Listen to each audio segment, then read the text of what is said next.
Number one, the company Freight Express delivers packages from past experience.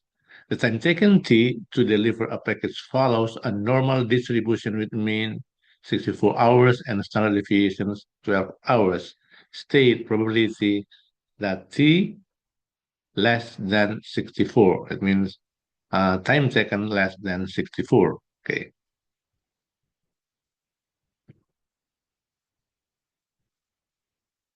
To A.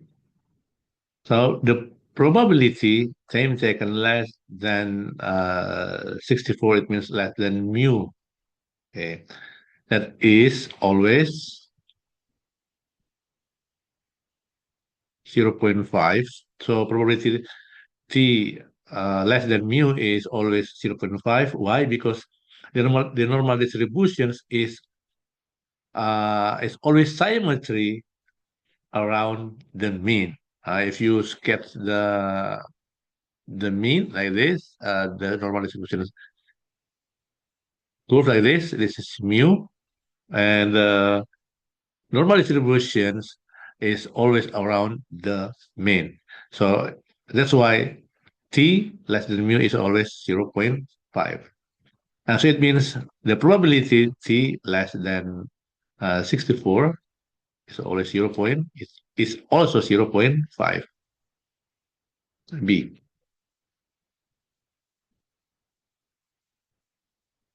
Find probability that t greater than 44 less than 64.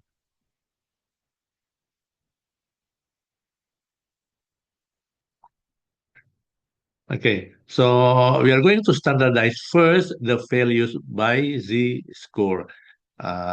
Z equals t minus mu over sigma.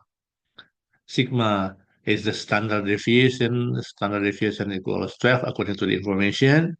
And then t is the value of interest, 44 and 64, while mu is mean is 64. Right. Next. For for t is not t equal 44, c equal 44 minus 64 over standard deviation 12, and it is minus 1.67. For t equals 64, c equal 64 minus 64 over 12, and it is 0. So probability t greater than 44 less than 64 correspond corresponds to probability. This is in t and this is in probability in z minus 1.67. This is 0. Yeah. So convert from t into z. Next. Probability z less than 0 is 0.5, and probability you can determine this through calculator or through the standard nominal, the standard normal table, and probability equals 0.0475. Right. So the probability minus 1.67 less than z, sorry, and z less than, so less than 0, it means z, the interval z minus 1.767 to 0, the probability is equal probability z less than 0 minus probability z less than 1 minus 1.6 Okay, this one is 0.5 minus 0.0475. And the result is 0.4525. That one. So it means we can state that this probability t greater than 44, less than 64, equals 0.4525.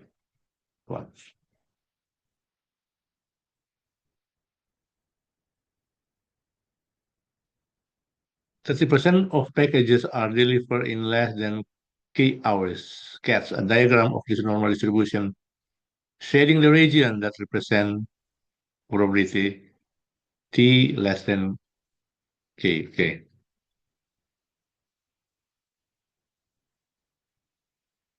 The normal distribution.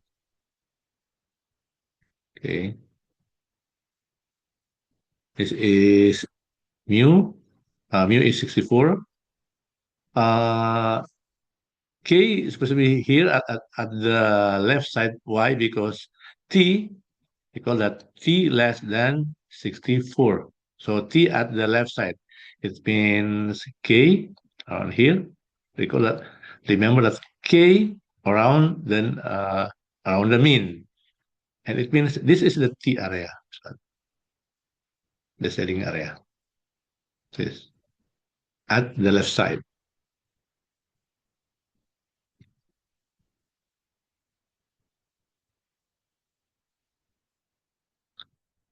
For quality control, the manager randomly selects 5 outgoing packages. The selections are independent. Find the probability that exactly 2 of these packages are delivered in less than k hours. Uh, wait. Oh, part 2, sorry, not D. I'll find the value of k, right? And after that, this one, D. I'm going to find k first, that D. And to find k, we are going to standardize t as I inform first that c, the standardized z equals t minus mu over sigma.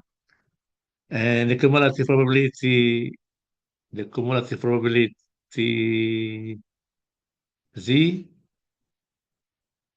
apakah z greater than lower kc is 0.3. It corresponds to the z-score which satisfy the condition. So it means the probability z less than z equals 0.3, this one. It is through calculator, you can find through calculator or the standard normal table that z equal minus 0.524.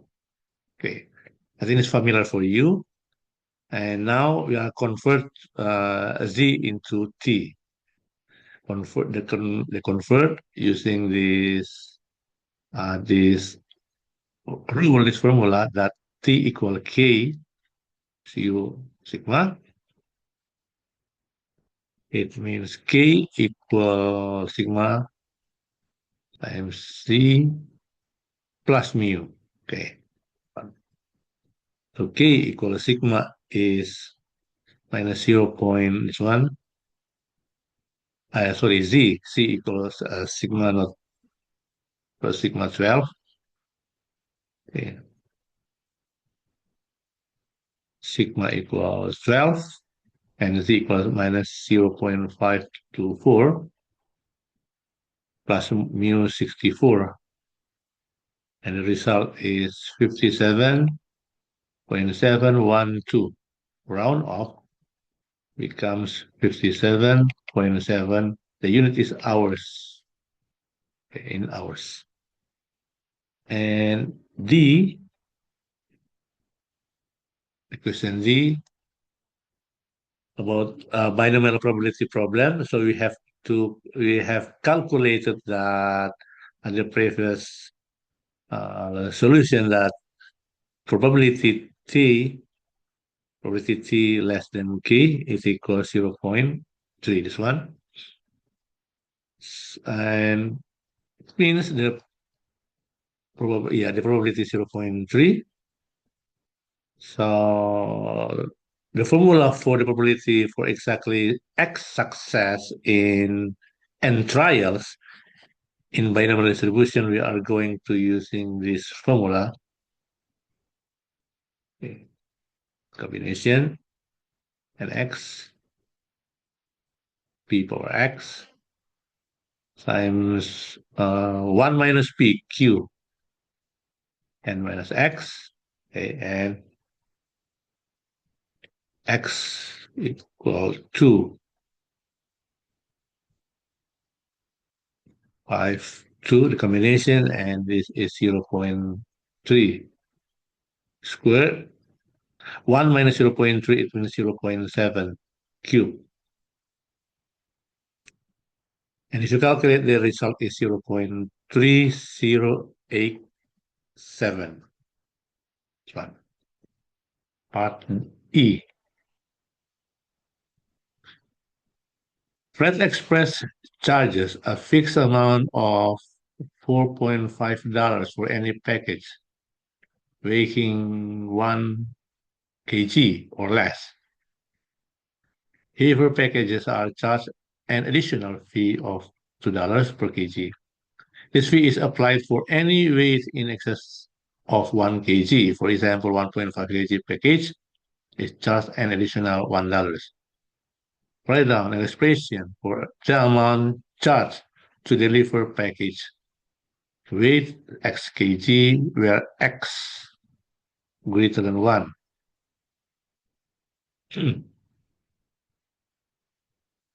Okay.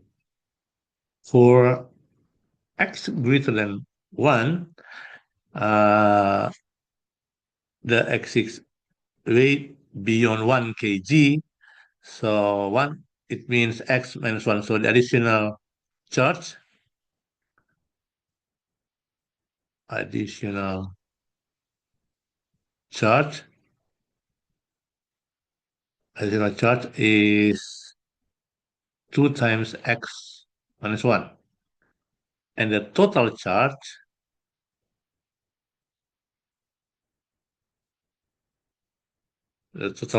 is 4.50 plus 2.00 times x minus 1. So 4.50, 2.00x minus 2.00 means 2.00x plus 2.50. So the total charge, F.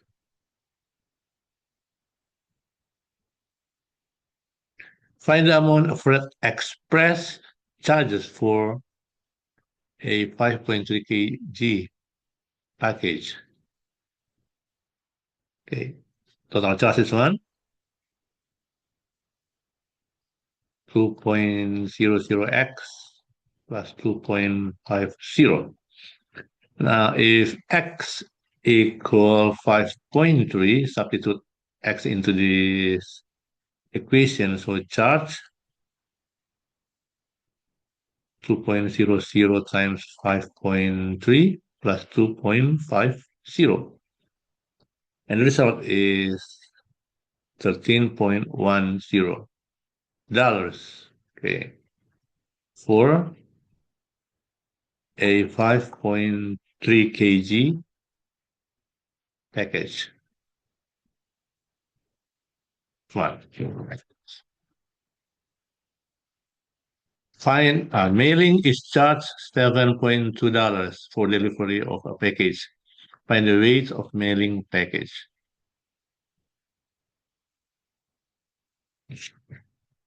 G.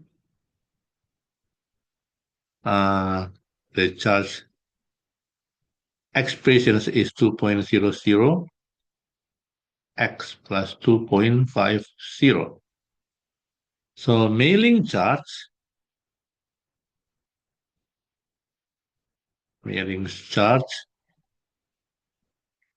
is $7.20. Uh, it will substitute into this equation becomes charge becomes 7.20. 7.20 equal 2.00x 2.50.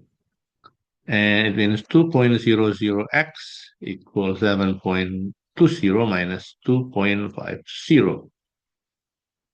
The 2.00x equal, you calculate 4.70.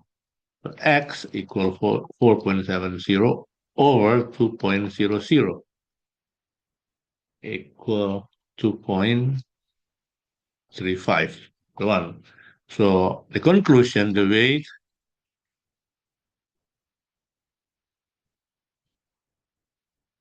of mailings package is 2.35 kg. One.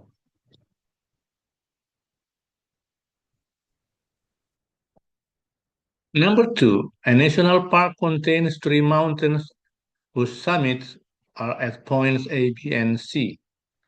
According to a coordinate system, the positions of A is 0, 0, 2.8, and the positions of B is 7.2, 5.1, 2.4. All the values are in kilometers. This is the diagram. There are three mountains.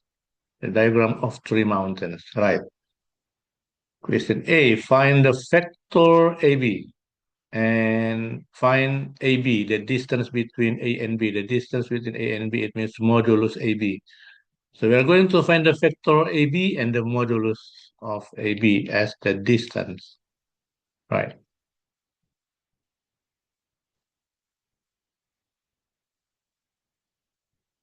Vector AB, B minus A. 1, 4, minus 0, 0, 2.8. So this is B, this is A. So the result is 7.2 minus 0, 7.2. This is 5.1, and this is minus 0.4. So this is the vector AB. And the second, distance. The distance is modulus of vector AB. The distance between A and B is modulus of vector AB. Equals square root 7.2 squared plus 5.1 squared plus minus 0.4 squared. And if you calculate, the result is 8.83232, or round off 8.83 kilometers. Part B.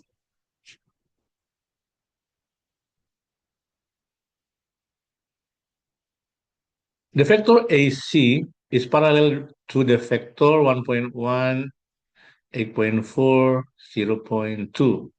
Find the angle between this vector and vector AB. That is vector AB. So another vector parallel with AC, and we're going to find the angle between the vector parallel with vector AC and AB. Okay. So I'm going to using cosine theta. Cosine theta is equal That's vector 1.1, 8.4, 0.2. Multiply factor AB. The factor AB, 7.2, 5.1 minus 0.4. Divided modulus of this factor and modulus of this factor, multiply. Modulus of 1.1, 8.4, 0.2.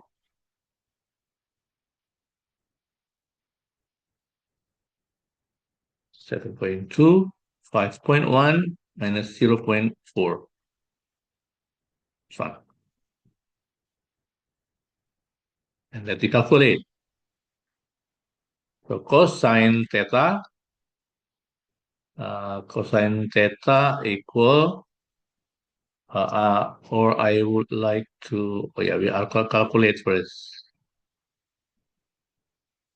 1.1 multiply 7.2 plus 8.4 multiply 5.1 plus 0.2 multiply minus 0.4.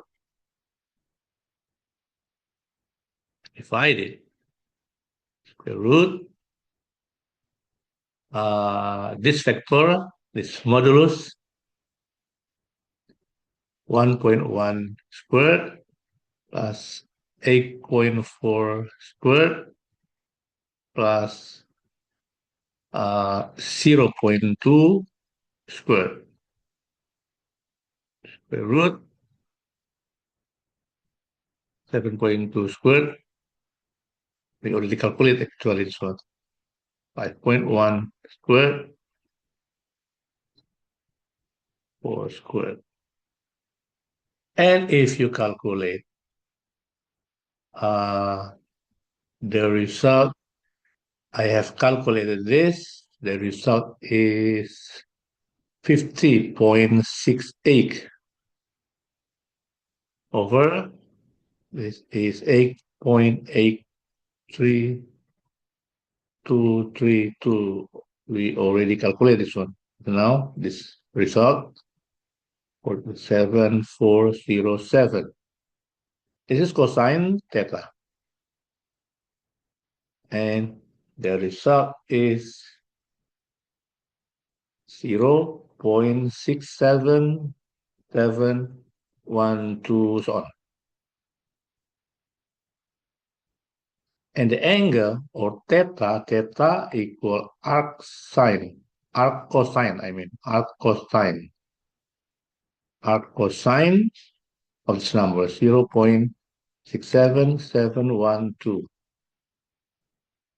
And the result is 47.3805. Round off 47.38.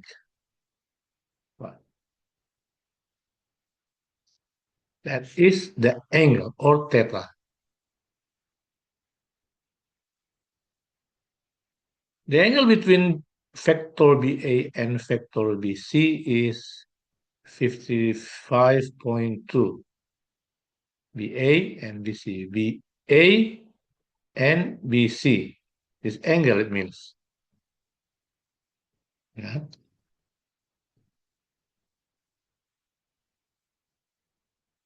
And the question, sorry. Use the sine rule to find AC. So we are going to find sector AC. And this angle is 55.2. Okay. This angle is 47.38.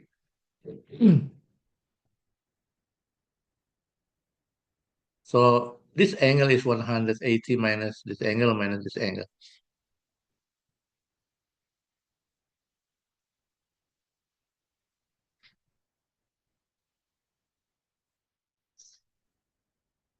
Okay, angle ACB, 180 minus 47.3805 minus 55.2. And the result is 77.4194. Right. According to the sine rule, that we can state that AC over AC over AC is AC over this angle and AB over this angle.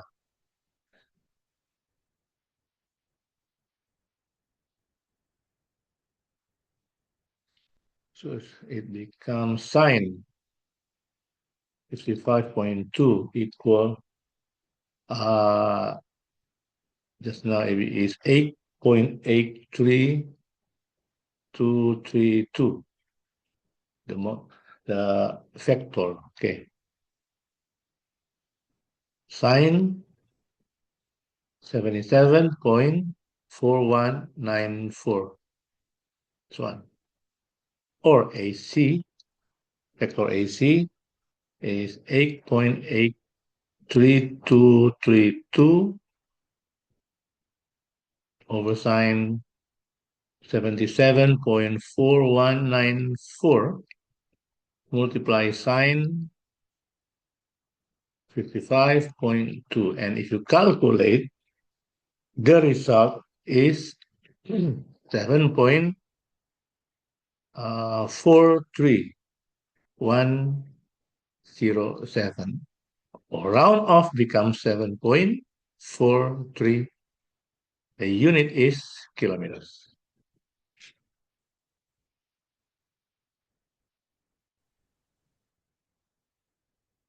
Number three, a shop uses the following model to estimate N, the number of smoothies sold per day in terms of X. Okay.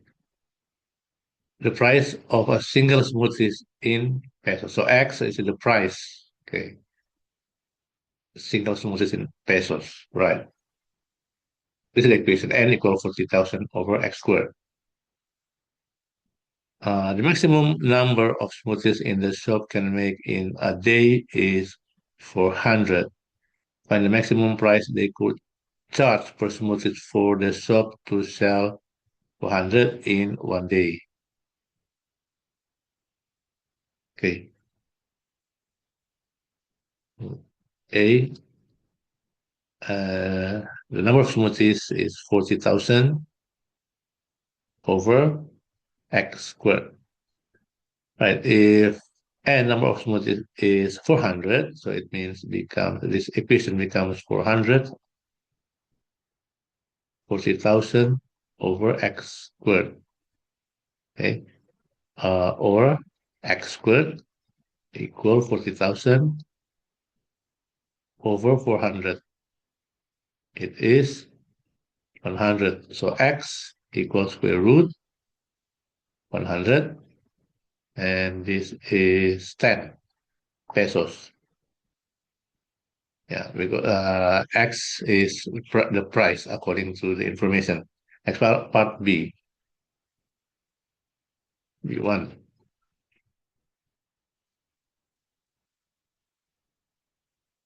On the day when the shop sells smoothies at 50 pesos each, use the model to find the number of smoothies sold, the total income from the smoothies sold.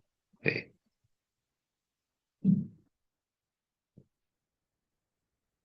If X equal 50, if price equal 50, so the number of smoothies equal 40,000 over 50 squared and 40,000 over 2,516.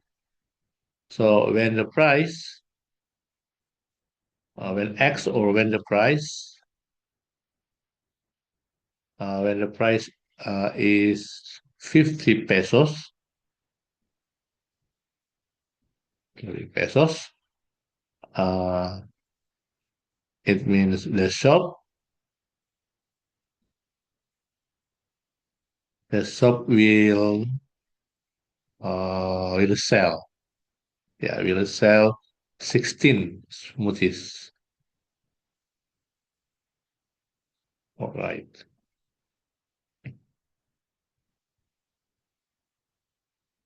So the part two, we're going to find the total income. The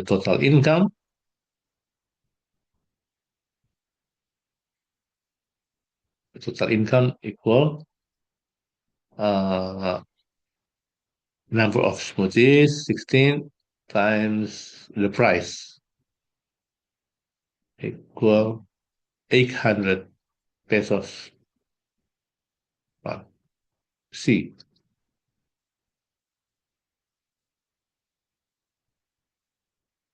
Oh, this one. The cost of making each smoothies is 20 pesos. The profit per day is the total income from the sale of smoothies that day minus the cost of making them. So that according to the model, P equal 40,000 over X minus 800,000 divided by X squared. Okay. Sorry, see that one is, yeah.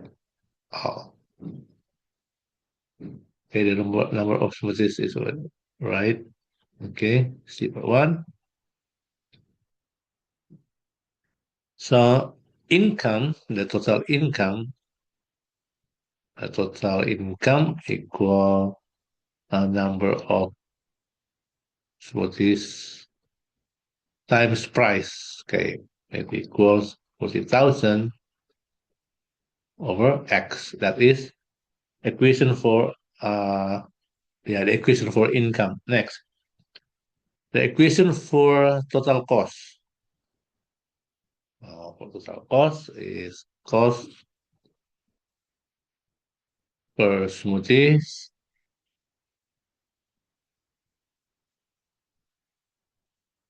times the number of smoothies. Okay, so it means cost equal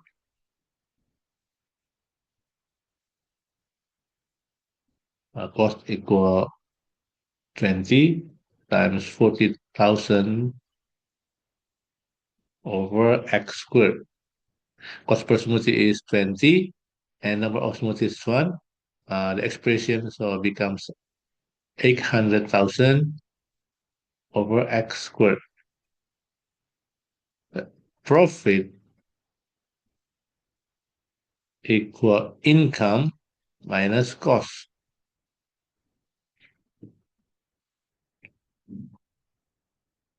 So the income expression is 40,000 over X minus cost expression is 800,000 over X squared. So this is the equation for profit. See part 2.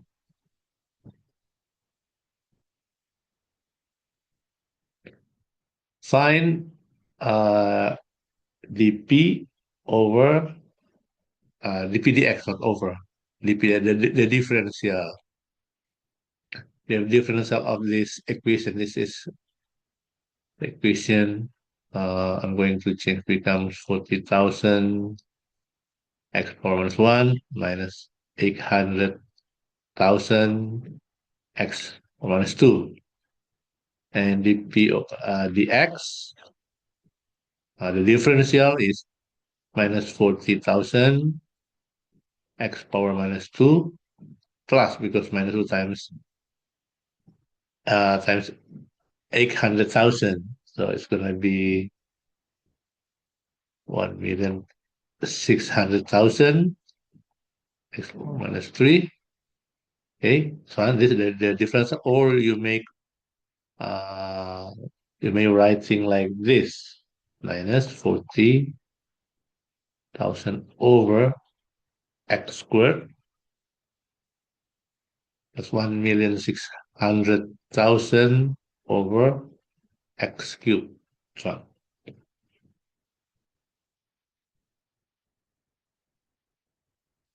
find the value of x for which dpdx equals 0. Okay, dpdx equals 0, it means that is the maximum profit, right? So maximum profit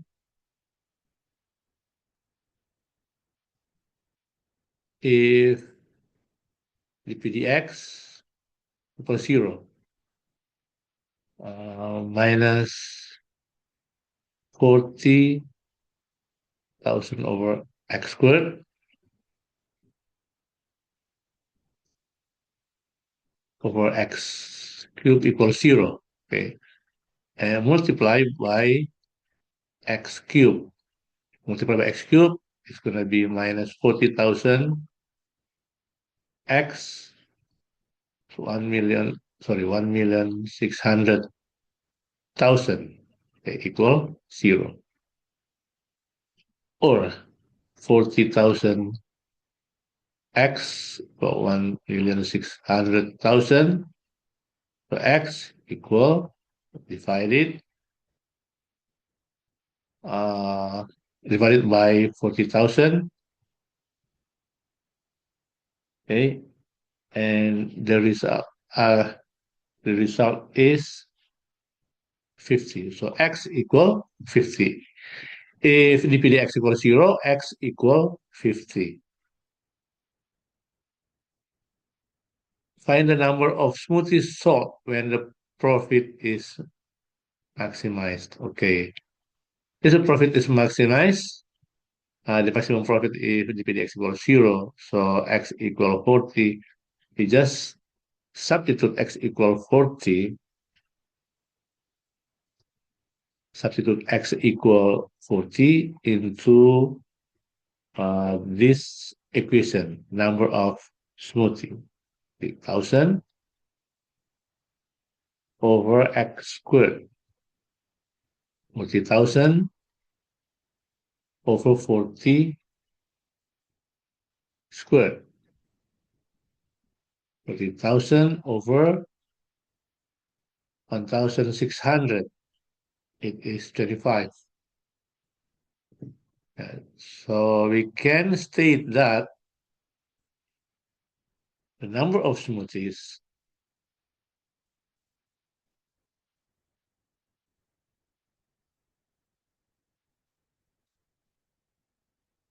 the number of smoothies sold when the profit is maximized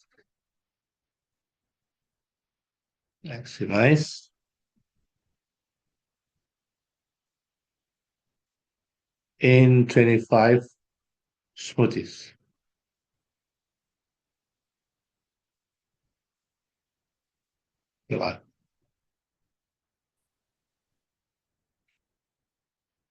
Number 4, a type of generator will only function if a particular switch is working. The generator has a main switch A and a backup switch B. The manufacturer claims the probability of switch A failing within 1 month of being fitted is 0.1, and the probability of the cheaper switch B failing within 1 month is 0.3. Whether or not a switch fails is independent of the state of the other switch. If both switches fail, the generator needs to shut down to replace the switches. Both switches are replaced after a month of use, whether they have failed or not, or whenever the generator needs to be shut down. The following three diagrams shows the probabilities of a switch failing within 1 month of them. both being replaced, assuming the manufacturer's claim is correct. Is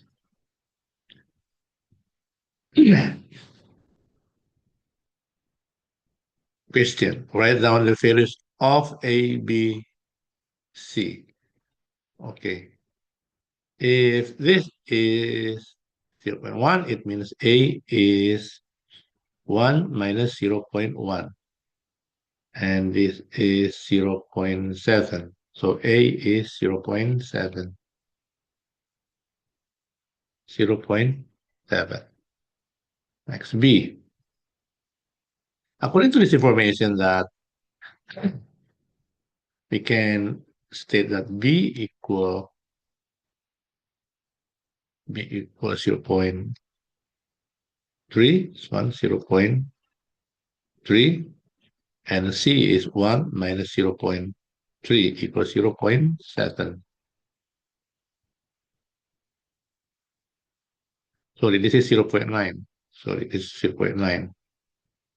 0.7. So this is 0.9. Because 1 minus 0.1. So B is 0.3 and 0.7. Okay. Hence, find the probability that the generator needs to shut down within 1 month of the switches being replaced. If you look the information here, at here, this one, that the probability of shutdown, okay, it means fail. So it could be, according to this information, that if shutdown, okay, you can analyze by yourself the probability shutdown 0.1 times 0.3. 0.03, 1. C. How this one? The owner of the generator is suspicious of the switch manufacturer's claims. So they look back through the past 200 occasions when the switches were replaced. The records show whether no switches, one switch, or two switches had failed. Okay. The data the owner collected are shown in the following table. This is the data so that the expected value of no switches failing in the generator during the last 200 occasions when the switches were replaced is 126. Okay. So the probability, that's part C, probability that A fails,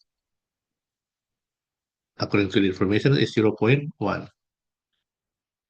And the probability of B fails, that is 0.3. You can look at the information on the upwards. And then number of occasion, number of occasions observed was 200. That according to the information. And the next important information that the failure of switch A and B are independent event. Okay, here. So now, if you look this up, it's the independent event. You can here. Okay, it's independent event. Okay.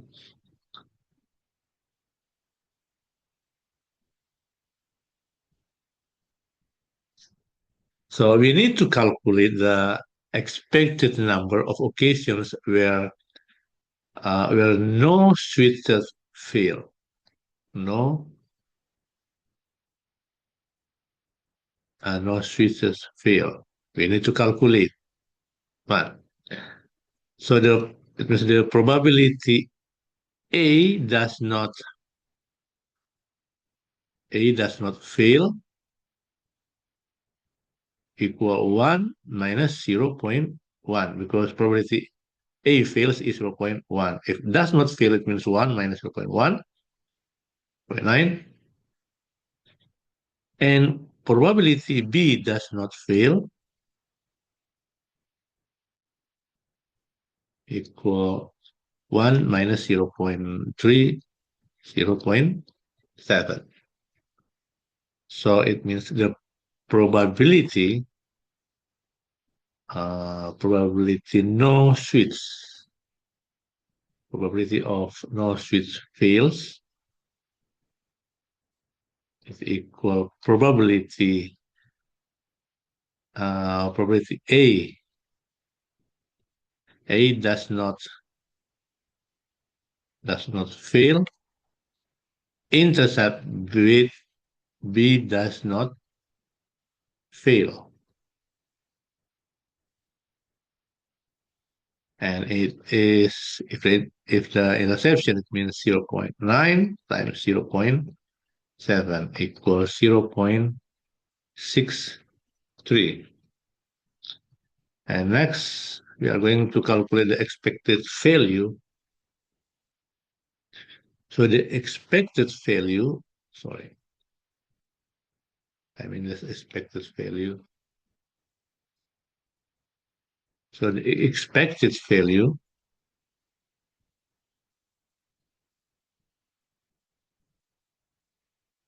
of no switches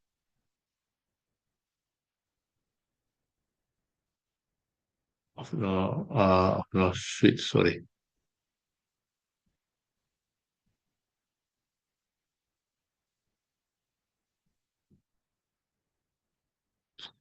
No switches failing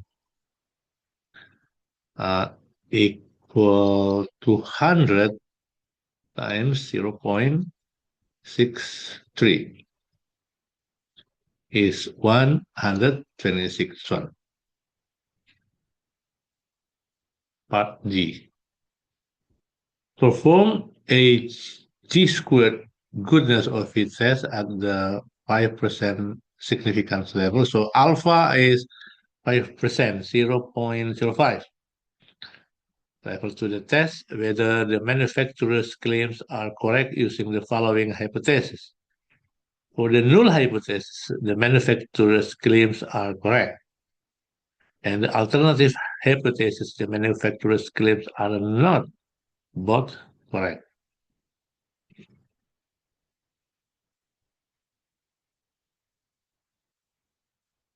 So we need to find the probability probability no switch fails 0.9 times 0.7. Just now we already calculated this 0.3, this one. And the probability one switch, I would like to find I will find the expected frequency. So the expected frequency of this of no switch fails, no switch fail equal 200 times 0.63. 200 times 0.63 is 126. Next, we're going to find the probability one switch fails. Okay, one switch fail, but I would like to find first to calculate first the switch switch A fails, but B, B doesn't fail. Okay. It is 0.1 times 0.7. 0.07. You may evaluate the diagram, this one, on this diagram, okay, this one diagram, okay, if, yeah, 0.1 and uh, if you 0.9 and 0.7, if not fail, not fail, okay, if fail and fail is 0.1 and 0.3, okay,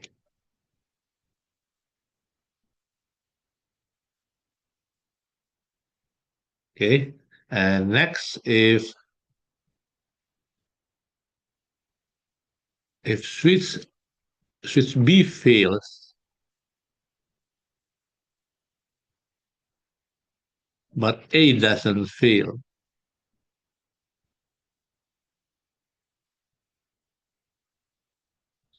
Okay, but A doesn't fail. It's without S.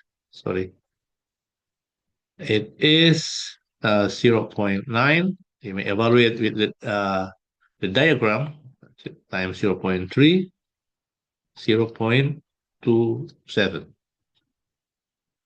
So it means the probability one switch fails is 0.1, 0.1 times 0.3. It is 0.03. And next, the probability, there's three parts, one, two, three. Okay. The probability of two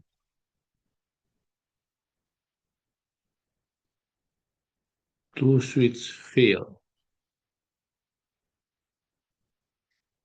it is 0.1 times 0.3, 0.03. And the expected failure, just now I will calculate this as well. The expected failure of two switch fail is 200 times 0.03. It is 6. And after that, I would like to calculate the expected value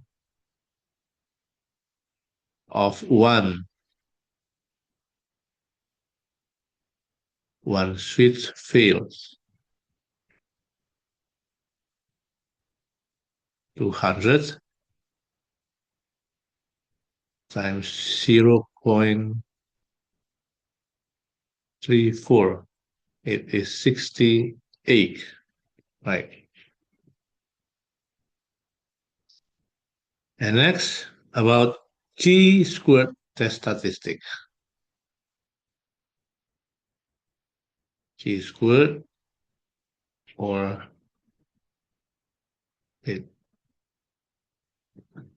chi-squared, the chi-squared test statistic.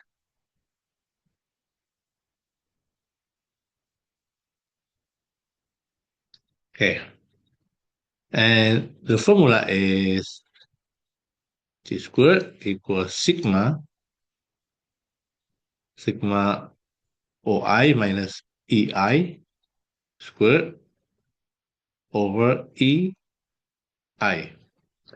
OI is observed frequency and EI is the expected frequency for each category. Okay. So now for the first category, for no switch failing, that is for no switch failing, let's do 118 minus 126 squared over 126. It is 64 126 over 126, 0.5079. One. And next, for one switch failing, it is 72 minus 68 squared over 68. It is 16 divided by 68, 0.2353. Next, for switches, two switches failing, it is 10 minus 6 squared over 6, 16 over 6, and it is 2.6667. So T squared is the accumulations of the result squared equals 0.5079 plus 0.2353 plus 2.6667 equal 3.4099. And degrees of freedom is 3 minus 1, it equals 2. This is the degree of freedom. So it means p value you may calculate on your calculator or uh, on the t-squared table based on this information that this is the calculation and this is the df t-squared calculation. So p value is 0.1818, round off becomes 0.182.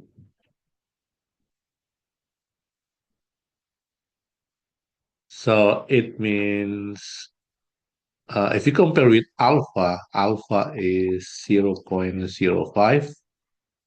Okay, so 0.182 uh, greater than 0.05, or p value greater than alpha. Alpha is is the significance level. So it means the conclusions is we are going to reject reject null hypothesis and accept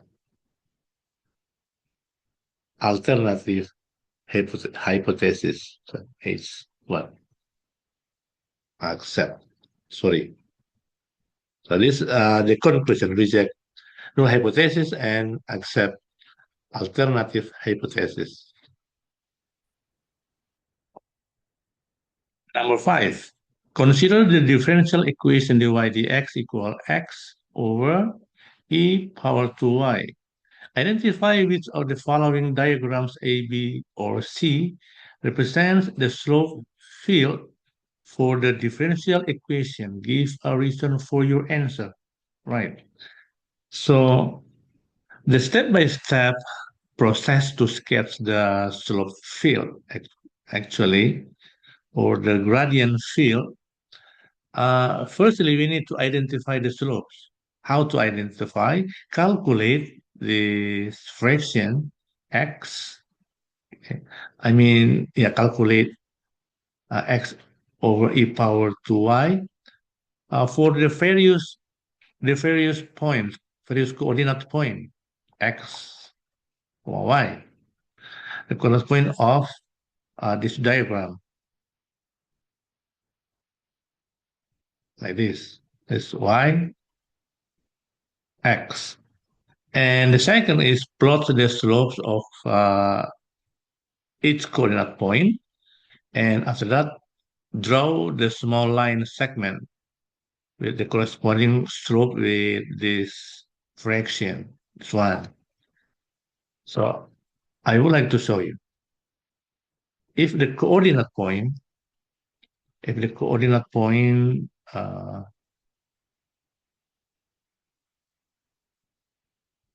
if the coordinate point, for example, 1 and minus 1, x 1 and y minus 1. So this fraction, and this fraction is going to be 1 over e power minus 2. Yeah, minus, because 2y minus 2. Yeah. 1 over e power minus 2. And if you calculate, the result is 7.38. It is the positive gradient. And the positions of 1 comma minus 1 is 1, sorry, is minus 1 here. And the gradient positive will be like this. Okay. And what happened is the coordinate point 0 comma minus 1, x0 and y minus 1. It becomes 0 over e power minus 2, and it is 0. So it will be natural like this. Natural like this because 0. And then how about if 2 and minus 1? Okay. If 2 and minus 1, it's going to be 2 over e power minus 1, and it is 5.49. This is the positive number. Okay, so it's going to be, if 2 and minus 1, 2 here, minus 1 here, will be like this. Okay. Next, how about if minus 1 and minus 2?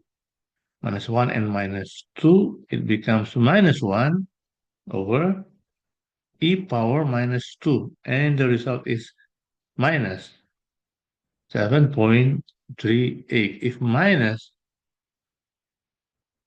the gradient, minus 1 here, minus 1 and minus 2 around here, if minus becomes like this, okay?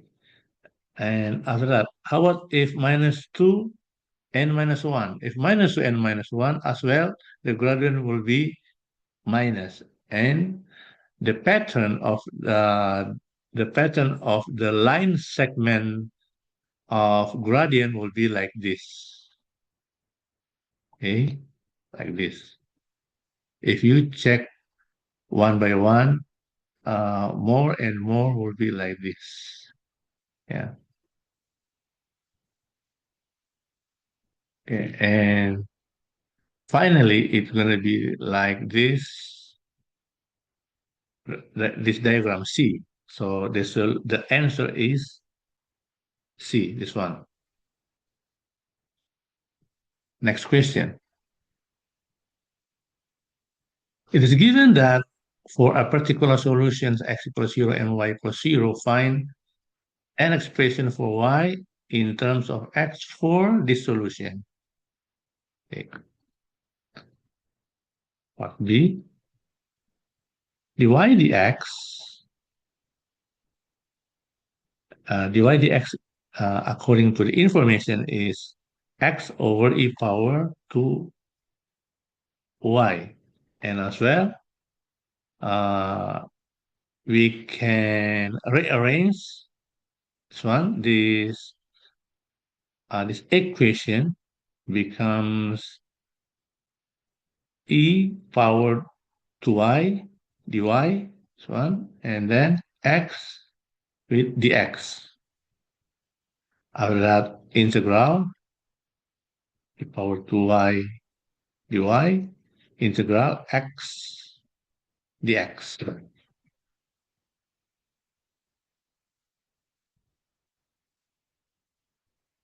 And if integral, it becomes 1/2 e power 2y equal 1/2 x squared plus c. So that multiplied by 2, and it becomes e power 2y equal x squared plus 2c. Okay. It becomes 1. After that, substitute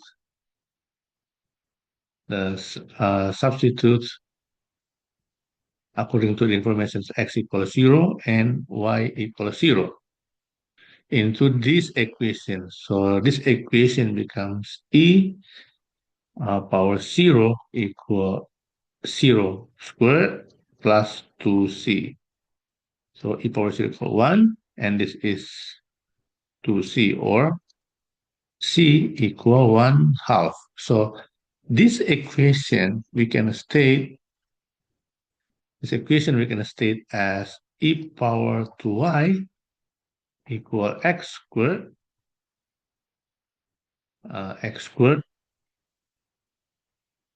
plus 2 multiply 1/2 plus 1. That is this the equation. And after that, we are going according to the learn rule. We can set this equation becomes 2y ln e equal ln x squared plus 1. Okay. Ln e is 1, so 2y multiplied by 1 equal ln x squared plus 1.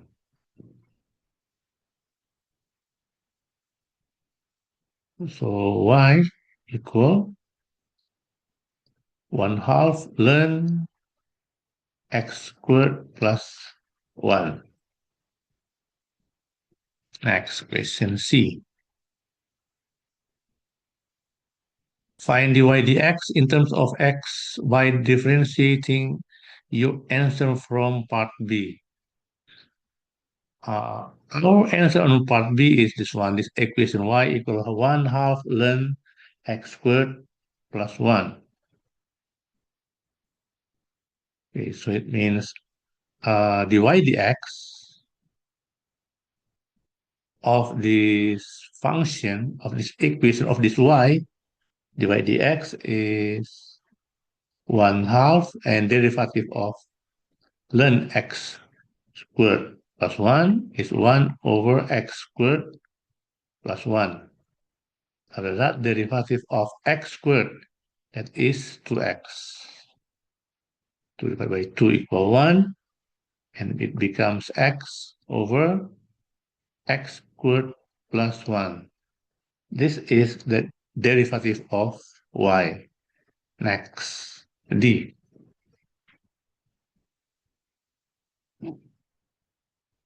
Hence, verify that your answer to part B is a solution to dy dx equal x over e power 2y. Okay. Dy dx equal x over x squared plus 1. This. And as well, according to the information that dy dx equal x over e power 2y. So it means this expression equal with this expression. So we can state that x over e power 2y equal x over x squared plus 1. Or if you look at the denominator, this denominator and this denominator, they have same, this fraction has same numerator, same, so it means the difference only the denominator. So it means we can state that e power 2y equal x squared plus 1. And then, according to the learn rule, we can state like this. To y, learn e equal learn x squared plus 1. Learn e equal 1. So it becomes 2y equal learn x squared plus 1. So y equal 1 half learn x squared plus 1. The result, same with the previous one. The previous result, this one, same. So we can state according to this question that uh, the answer on part D equal the answer uh, part on part B. Yeah, the solution are same. Okay.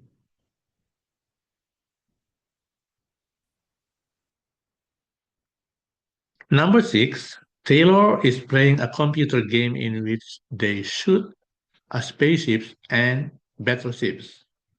The number of spaceships they hit per minute can be modeled by a Poisson distribution with mean 4.2. The number of battleships they hit per minute can be modeled by a Poisson distribution with a mean of 2.3.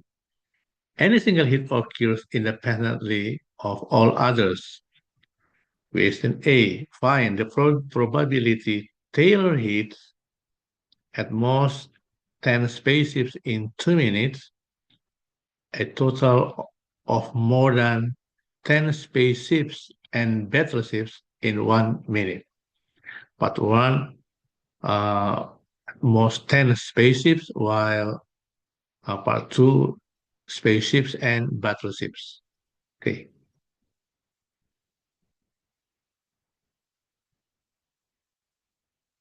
A, part 1, right. The number of spaceships hit per minute follows a Poisson distributions with a mean of, I would like to using lambda as the symbol. Lambda of spaceship is, it is this is mean is 4.2. And the number of battleship hit per minute follows a Poisson distribution with a mean of lambda battleship is lambda meaning mean. So mean of spaceships and battleships. This is 2.3. Right. That's one. So lambda spaceship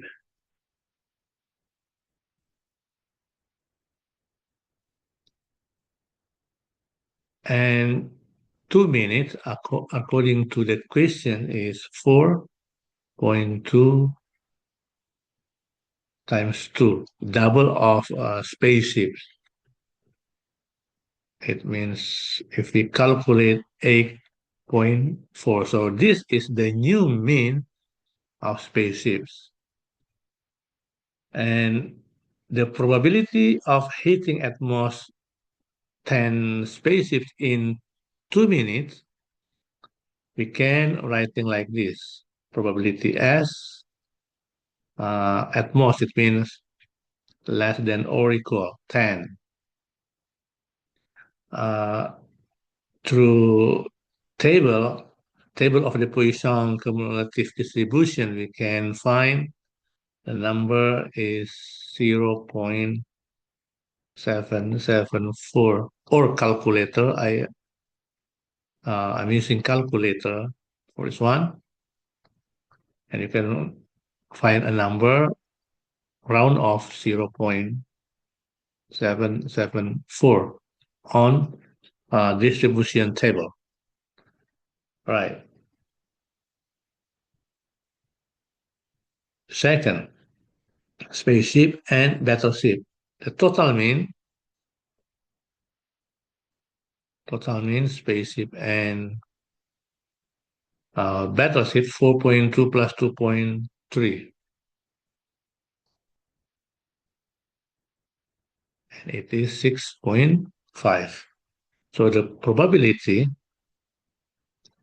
S and B, spaceships and battleships, greater than 10, uh, on table of this of Poisson cumulative or calculator, you can find a number 0.0668. So, question. Every spaceship that is hit earns Taylor 3 points and every battleship 5 points. Let T be the total points earned in 1 minute. Find the expected value of T and the variance T. So ET and variance T.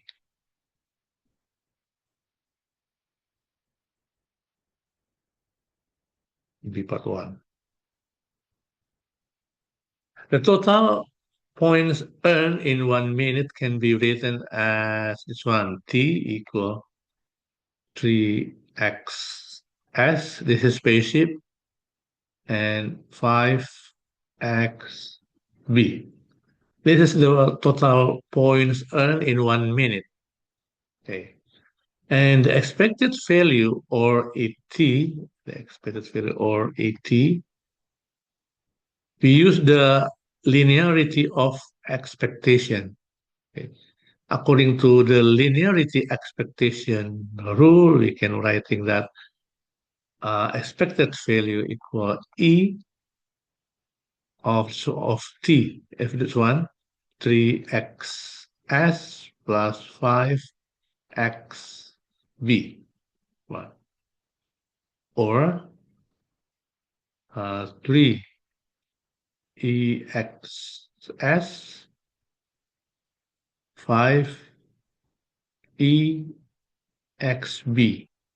This is according to the linearity of expectation, and substitute the number 3 times 4.2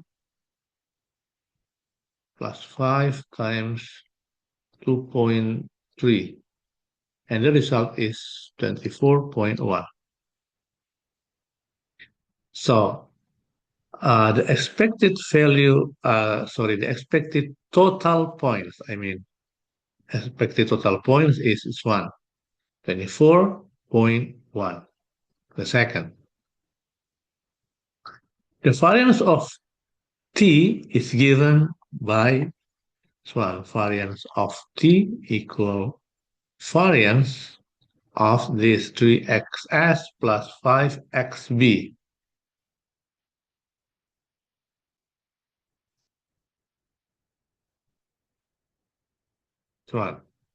Then variance, it means 3 squared of variance xs plus 5 squared of variance xb.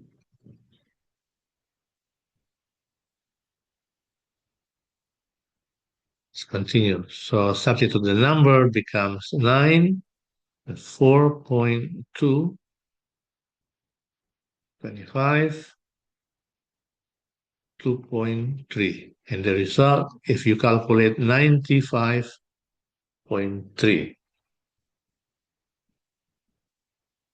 Question C. So the variance is 95.3. State one reason why the distributions of T cannot be Poisson. Cannot be Poisson. The reason I would like to writing here for a Poisson distribution, for a Poisson distribution,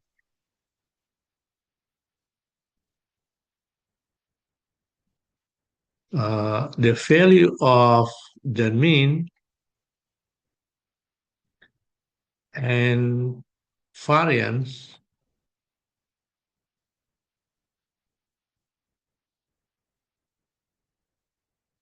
are always equal. So in Poisson distribution, the values of mean and the value of variance are always equal. But if we evaluate the value of mean, uh, mean and variance, if you look the value, the mean is 24.1 and the variance is 95.3. So according to this statement that supposed to be in Poisson distribution ET equal variance T. But in this case, ET is 24.1 while variance T 95.3. So if you compare that, uh, we can state that mean not equal with variance. So the mean is not to the variance, and we can state that T, so because uh, not equal like this. So T cannot follow a Poisson distribution.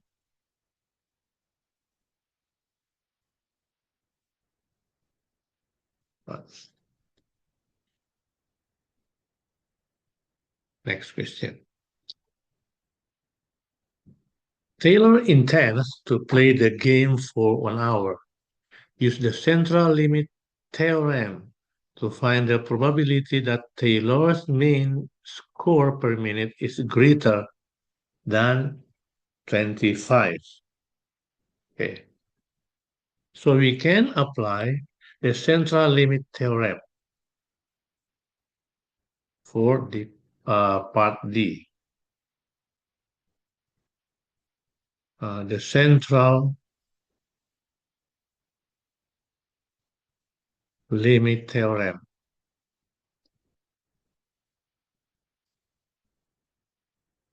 Right. According to the central limit theorem, that the distributions of the sample mean or the mean score per minute for a large number of observations, it will approach of a normal distribution even if the underlying distributions is not normal. So in this case, the sample mean is 60 minutes of gameplay. Uh, the sample mean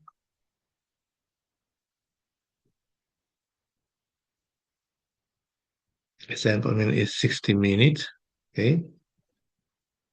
Yes. Okay.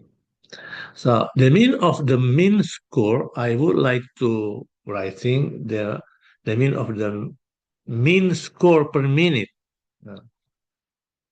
Would like to writing as E T conjugate this one. It equal E T the previous mean, and it is 24.1. And the variance of the mean score per minute will be variance of the T conjugate one.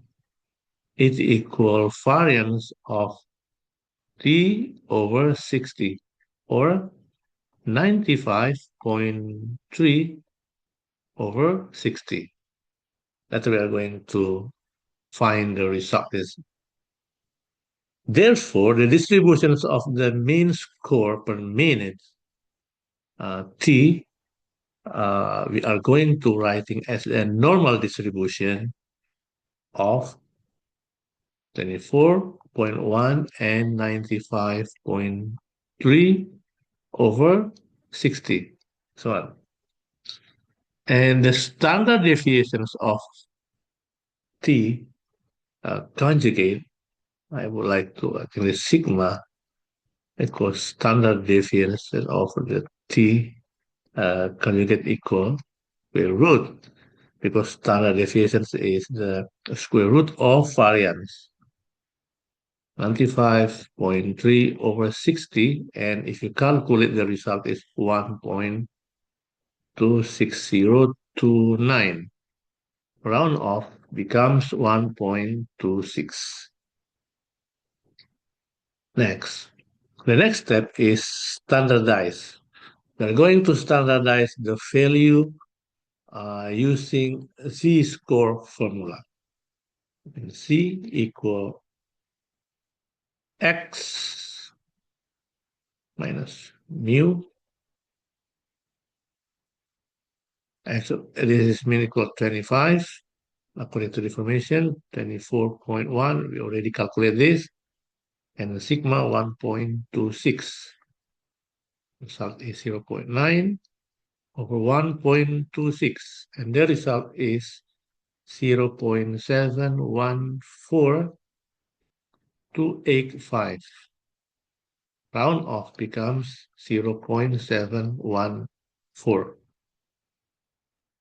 Now, we can use the Z table or standard normal distribution to find the probability corresponding to a z-score of this number, 0.714. And the cumulative probability for z-score of 714 is through the table or calculator you can find, but I will writing here cumulative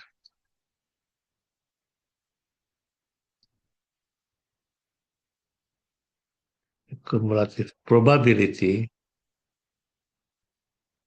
for a z-score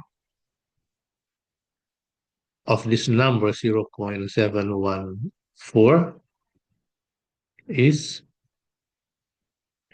0.762 number. So it means the probability the probability that conjugate greater than 25, okay, the probability is 1 minus the probability z less than 0.714.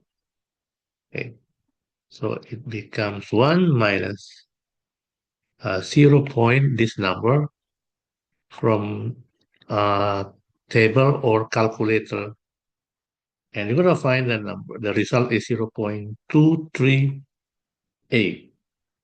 So we can state that the probability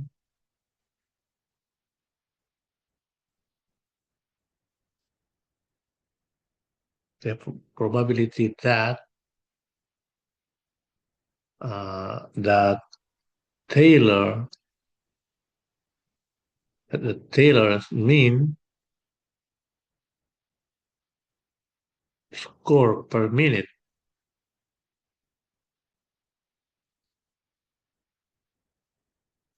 is greater than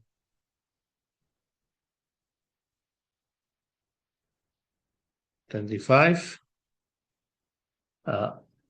after playing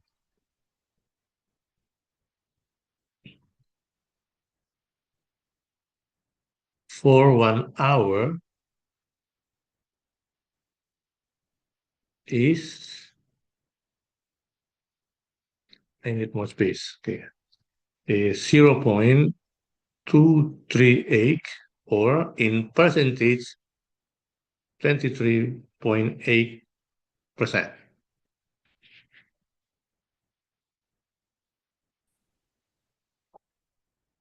Number seven, the interior of a face is modeled by rotating the region bounded by the curve y equal 1 half x squared minus 1. And the lines are x minus 0, y x equals 0, y equals 0, and y equals 15. True to pi radians about the y-axis. The values of x and y are measured in centimeters. The face is filled with water to a height of 8 centimeters. Find an explicit expression for the volume of water in terms of H, right?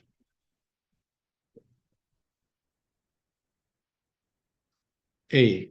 The curve is y equal 1 half x squared minus 1. Uh, this equation, y is the subject. So y is the subject of this equation. And based on the equations of option A, that we are going to set these equations becomes x is the subject. So I would like to multiply by 2. The left-hand side multiply by 2. Right-hand side multiply by 2. And it's going to be 2y equal x squared minus 2, like this. And then the next step is plus 2 left-hand side plus 2, right-hand side plus 2, and it becomes 2y plus 2 equal x squared. X squared, we are going to set becomes the subject. So I will writing like this, x squared equal to y plus 2, so on. Or x equals square root y plus 2. This is x, if x is the subject. Now, we will calculate the volume. Volume equal pi integral 0 to h of x squared dy.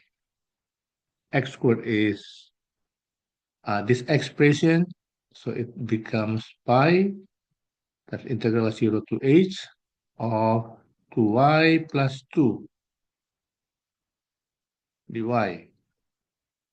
I would like to factorize pi integral 2y plus 1 dy. So pi times 2 becomes 2 pi integral 0 to h y plus 1 dy, or 2 pi to h. The integral of this expression is 1 half y squared plus y, 1. And after that, substitute h and 0 into this expression, becomes 2 pi 1 half h squared plus h minus 0, because if substitute 0 here, it's going to be 0. It becomes, it multiply pi h squared plus 2 pi h. So that is the volume in terms of h. Next question, B. The face is filled at a rate of 20 centimeters cubed per second. Find the time taken to completely fill the face. Okay. So I like to writing the volume equation pi h squared plus 2 pi h. Okay. And if we find the differentiations or the derivative of this function, dv dh equal 2 pi h plus 2 pi. This is the derivative of this function, volume function. The water is filling at rate of 20 centimeters cubed per second, which means the phi dt equal 20 because the water is filling at rate of 20 centimeter cube per second. And based on chain rule, we can state that the phi dt equal the phi dh multiply the h dt. The phi dt is 20, so becomes 20 equal the phi dh is this expression equal 2 pi h plus 2 pi times dh dt, like that. So it means the h dt equal 20 over 2 pi h plus 2 pi. One. Then to find the time taken to fill the phase completely, we are going to integrate with respect to h. Okay. From 0 to the final h. And that is h according to the information that h equal 15. Okay, so we need to set the integral or the calculation of time equal 0 to 15 because the integration with respect to h from 0, so from 0 to 15. And then the integral 0 to 15 of 1 over the h dt of the h. So integral 0 to 15, okay, 1 over this fraction. So if 1 over 20 over 2 pi h plus 2 pi, it becomes 2 pi h plus 2 pi over 20, like that. So the numerator becomes denominator becomes numerator, right? dh, because of this one, this statement. I would like to scroll down first. Okay. And the next step, I will factorize 2 pi times h plus 1 over 20 dh. So 2 pi over 20, 0 to 15, h plus 1 dh. So 2 divided by 20 simplify becomes pi over 10, 0 to 15, and integral of this expression is 1/2 h squared plus h. It is the integral of this expression. And it becomes pi over 10, substitute 15 and 0. So 1/2 times 15 squared plus 15 minus, if you substitute 0, it becomes 0. So pi over 10, pi over 10. This is 1/2 225 plus 15.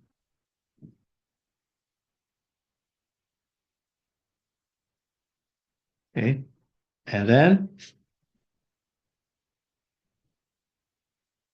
pi over 10, 225 divided by 2, 112.5 plus 15. So pi over 10, 15 plus 112 127.5. And if we calculate, the result is 12.75 pi. Or if you calculate this, pi is 22 over 7, becomes 40.071. Round off becomes 40.1 seconds. Next question, part C.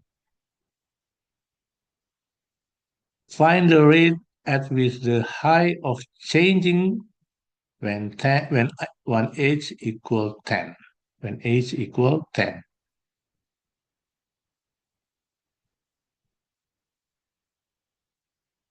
The age dt according to the previous solution, the h dt equal 20 over 2 pi h plus 1. This we have factorized this, right? Next, substitute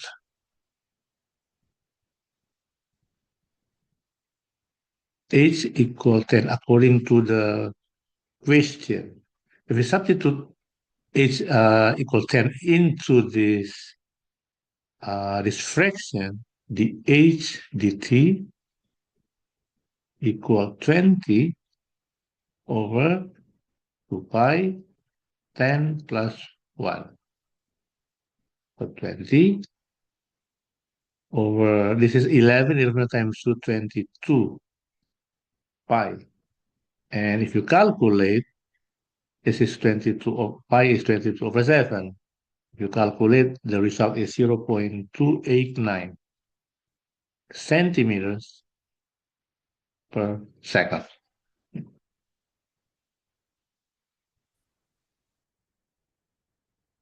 Now A, write down the adjacency matrix for the directed graph shown below.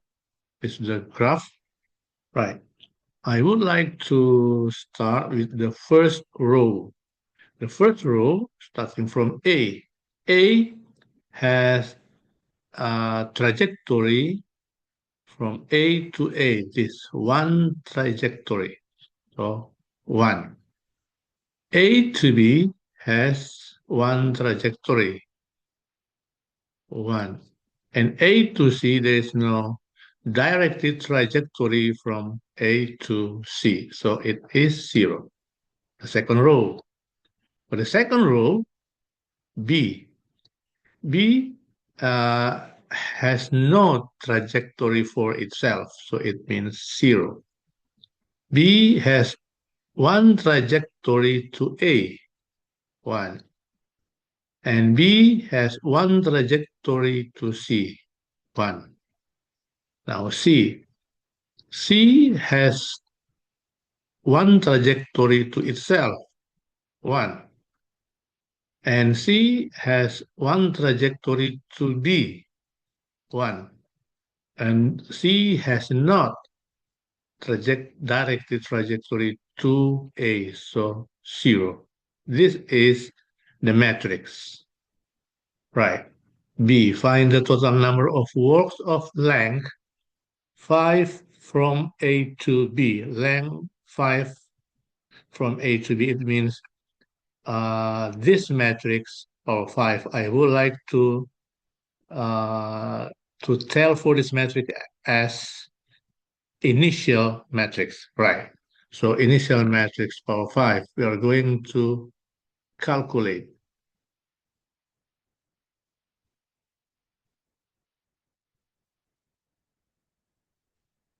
Okay.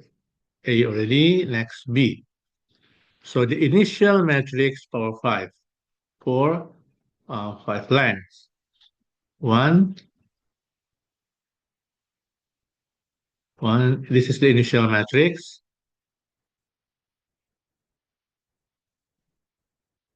Okay. Power 5. If power 5, I will calculate like this. 0, our set becomes the initial matrix squared, multiply initial matrix squared, and multiply one initial matrix.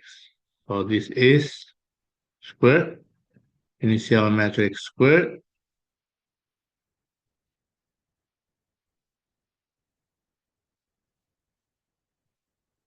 and initial matrix power 1.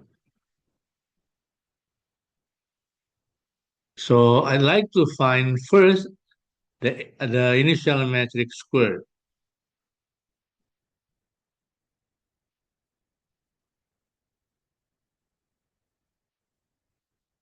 Initial matrix squared, it means initial matrix multiplied by initial matrix.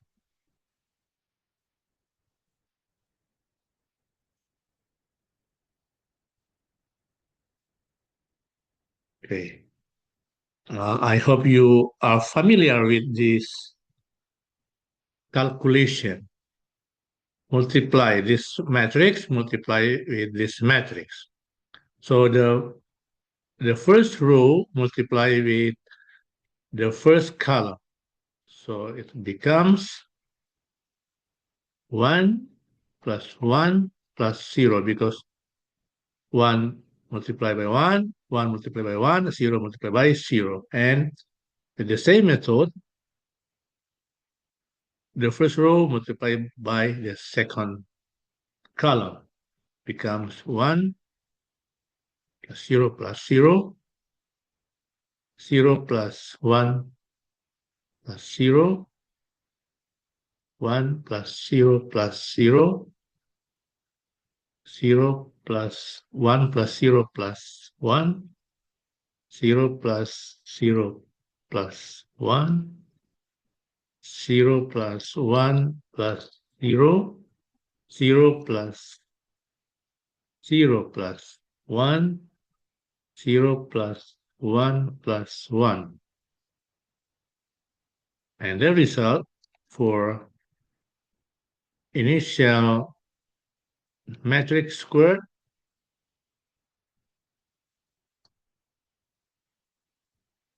two, 1, 1, 1, 2, 1, 1, 1, 2. Okay, this is the initial matrix squared. And if the initial matrix power 4, the initial matrix power 4,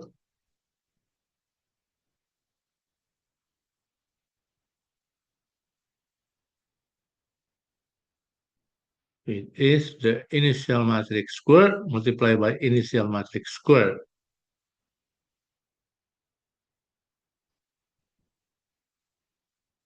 1. Okay, this is initial matrix squared.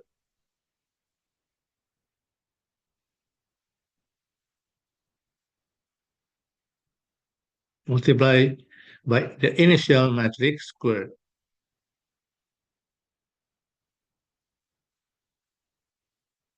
Okay. And the result is with the matrix multiplication 4 plus 1 plus 1, 2 plus 2 plus 1, 2 plus 1 plus 2, 2 plus 2 plus 1, 1 plus 4 plus 1, 1 plus 2 plus 2, 2 plus 1 plus 2, 1 plus 2 plus 2, 1 plus 1 plus 4. And the result, if we calculate, is 6, 5, 5, 5, 6, 5, 5, 5, 6. Let's recalculate the initial matrix power 5. The initial matrix power 5 is initial matrix power 4 multiplied by initial matrix.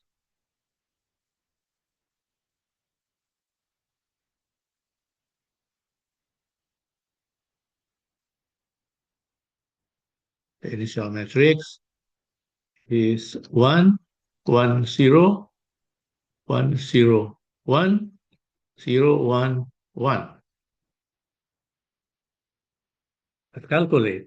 And if you multiply this matrix, this is the matrix, initial matrix power 4, and this is initial matrix power 1. So if we calculate, we can gain the initial matrix power 5. 6 plus 5 plus 0, 5 plus 6 plus 0, 5 plus 5 plus 0, 6 plus 0 plus 5, 5 plus 0 plus 5, 5 plus 0 plus 6, 0 plus 5 plus 5, 0 plus 6 plus 5, 0 plus 5 plus 6. And the result is 11, 11, 10. 11, 10, 11. 11, 10, sorry, 10, 11, 11. Right. So this is the initial matrix power 5. 1, 1, 0, 1, 0, 1, 0, 1, 1. Matrix power 5. This is the result. Look that between 10 and 11, the maximum is 11. So the different roots is 11. So 11, there are 11 different roots. So, next question. C.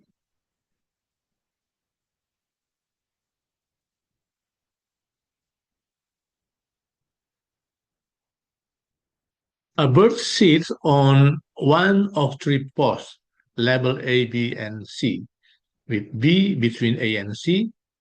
When the bird moves, it will either fly to an adjacent post or return to the same post according to the following pattern. And this is the pattern. If it is on B, it will fly to A or C, each with a probability 0.5 if it is on B. If it is on A or C, it will return to the same post with a probability of 0.5 or fly to B with a probability 0.5 as well. The possible flights of the bird can be represented by the graph in part A. And, okay. Every possible sequence of 5 flights by the bird has the same probability of occurring. State this probability, right, based on the graph on part A. Right, if the bird is on B, the graph like this is B, A, C. So A to B, B to A, and A has its own trajectory. A also C has its own trajectory. B to C and C to B. Okay, like this. And look, if you evaluate this graph based on the information that if the bird is on B, it can either move to A or C with probability 0.5, 0.5, 0.5 based on the information.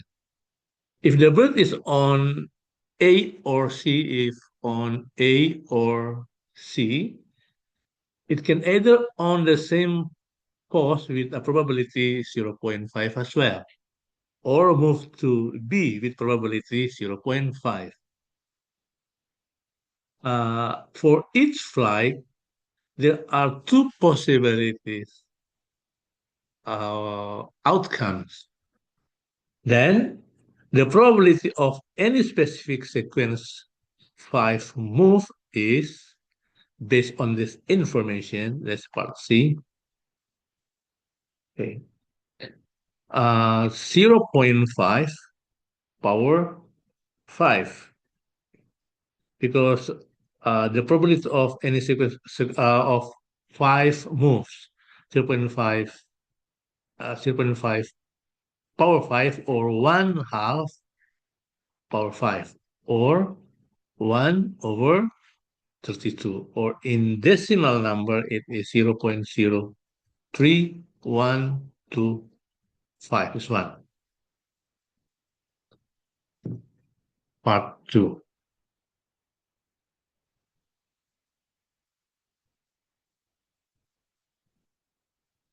Use your answer to part B to find the probability that if the bird was initially on post A, it will be on post B after 5 flights.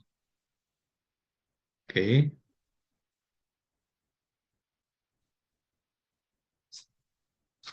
There are 11 possible walks, yeah, based on the information from post A to post B after 5 flights.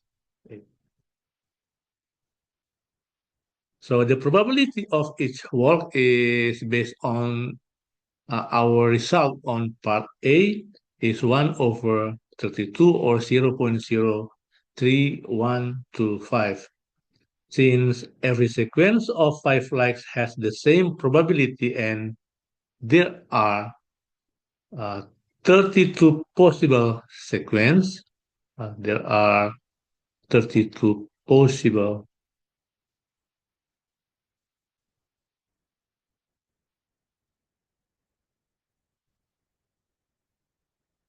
sequences, okay, and 11 possible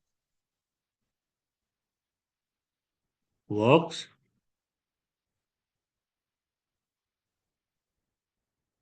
of 5 flags. So it means the total probability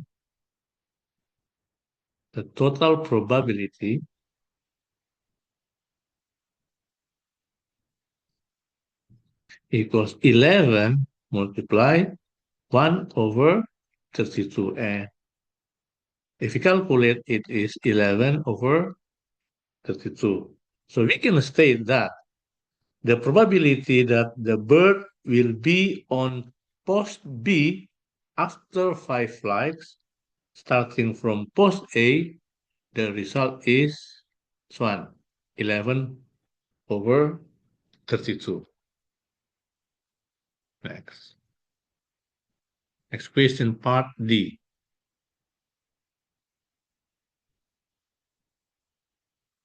A second bird often joins the first on the post.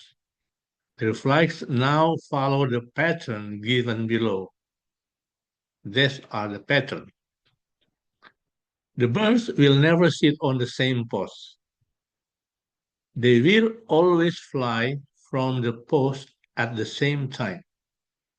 If they are on adjacent posts, the bird on post B will always fly to the vacant end post.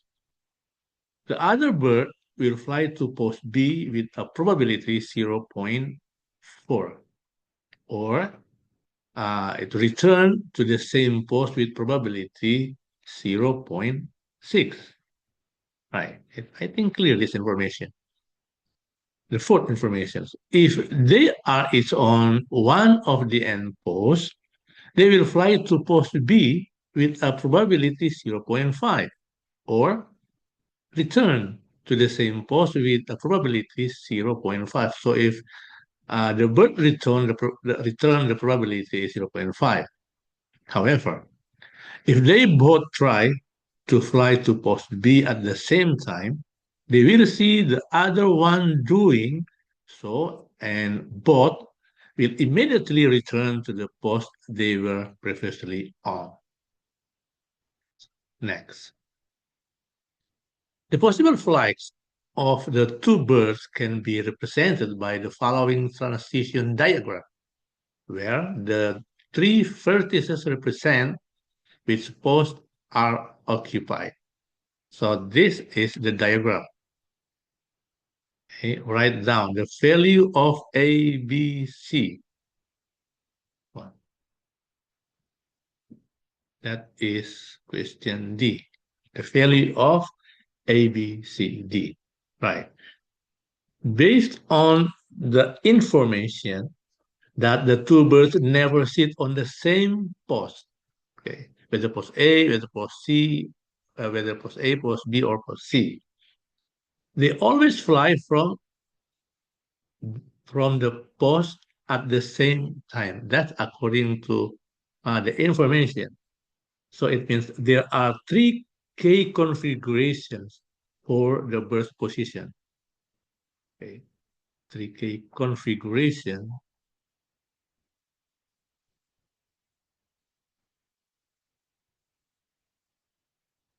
Okay, first, the first is AB. AB is the first bird is on post A and the second bird is on post B. So uh, yeah, better if I write the first bird is on post A and the second bird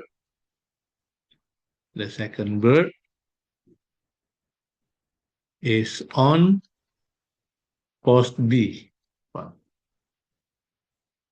Okay, the second configuration, this is the first configuration. The second configuration is AC.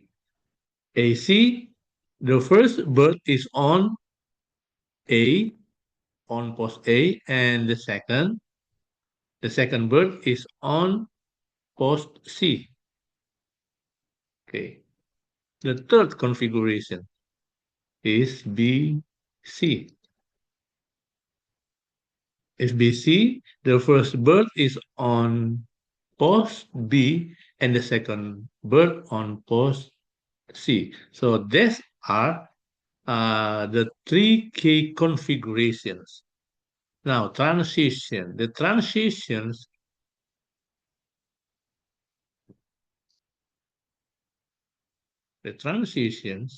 first from AB, this one, from the first configuration from AB. I need more space. If the birds are on post A and B, they will fly to the vacant end post. That is according to the information on Upwork. Presently, we're reading that. And the bird on post B will always fly to C while the bird on post A has, okay, if the bird on post B fly to C, the bird on post A has the first uh, probability probability of flying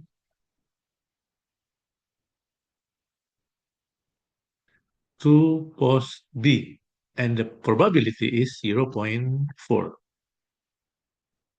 And the probability of flying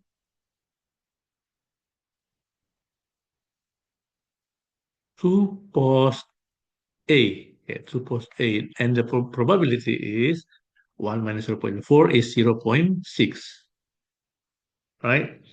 So it means the probability of the bird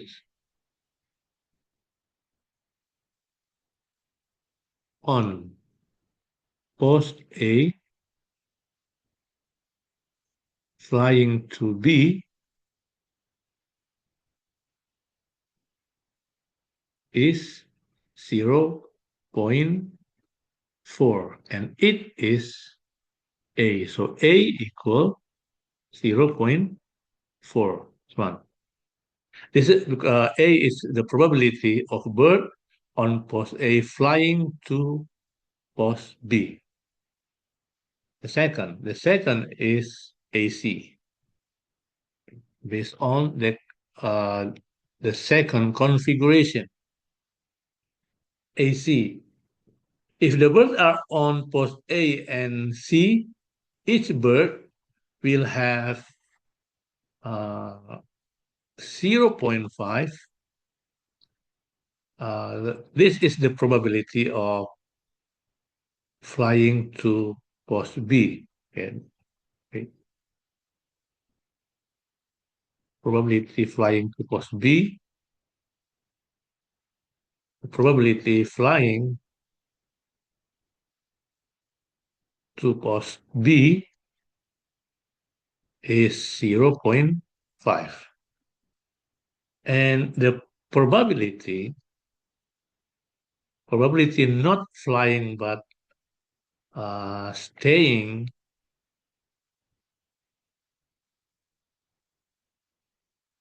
on their post,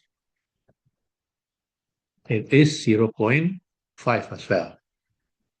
However, if both birds try to fly to post B at the same time, they will see the other one doing so and both.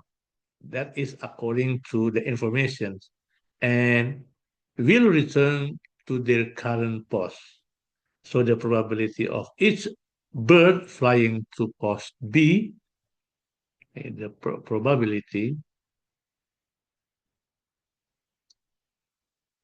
probability of each bird flying to post B is 0.5 multiply 0.5. It is 0.25. So this is B. So B 0.25. The third configuration, BC.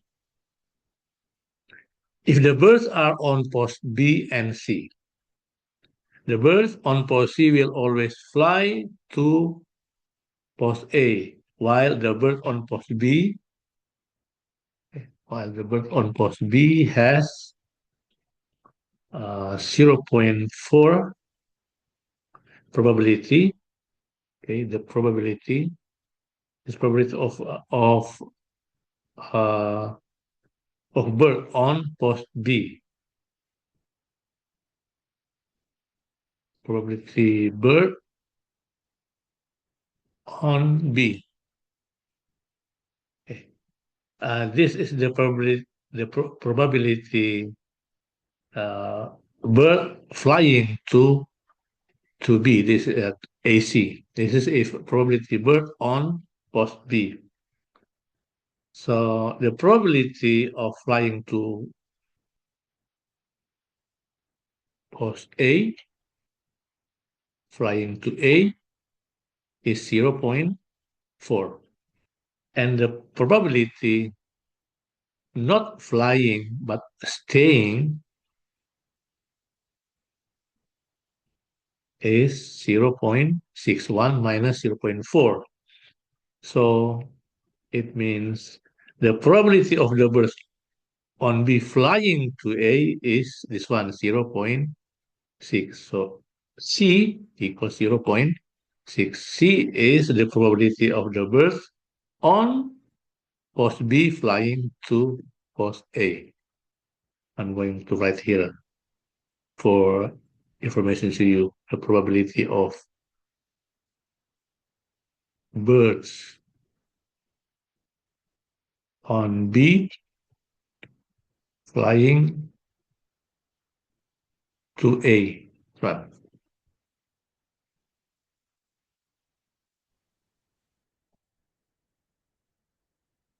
Next question. Given that the birds are initially on post A and B, find the probability they will be on post B and C after 5 flights. Okay, based on the informations on part D, A, B, C, we are going to find the solution for the answer on part E.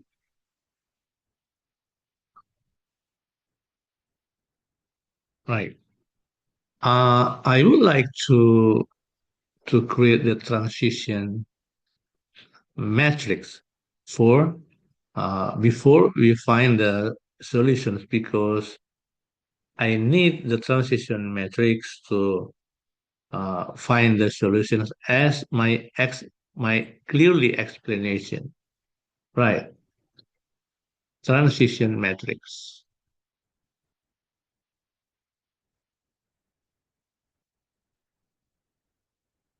Uh, the transition matrix consists of matrix, 3 rows, and 3 columns. The first row, okay, the first row of this matrix is represents the transitions probabilities from the initial configurations AB. Yeah. So the first row represent the transitions probabilities from the initial configurations of AB. Yeah, about AB. Uh, the result from part D. Right. On uh, part D, we are going to solving that the probability of staying on AB equals 0. Okay. The probability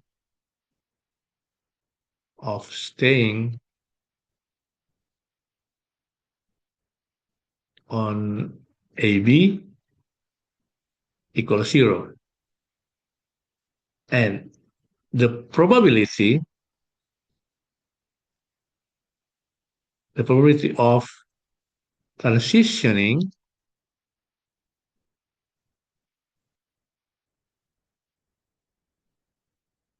to AC is 0.25. And the probability of transitioning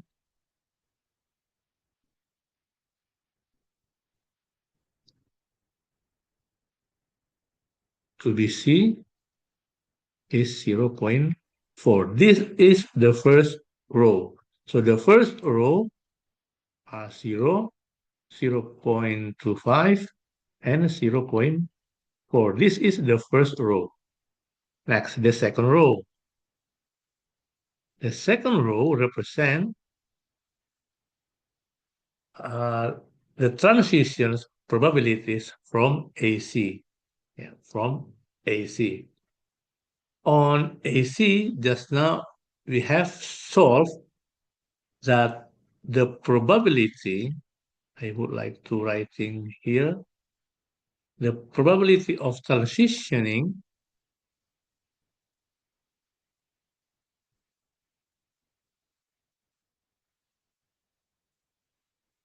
to AB is 0.6. And the probability of staying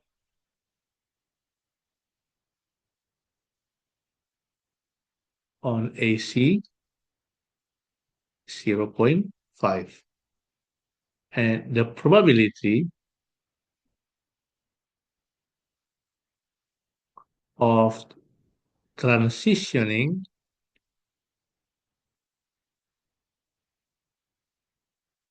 to BC equals 0.6. So the second row are 0.6, 0.5, and 0.6. This is the second row. This is the first row, the second row.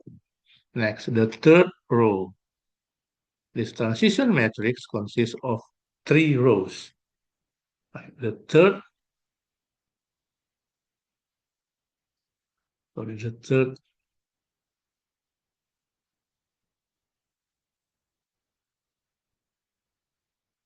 the third row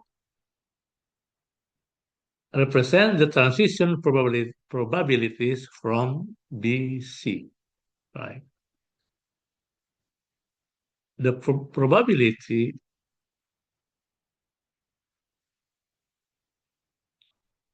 of transitioning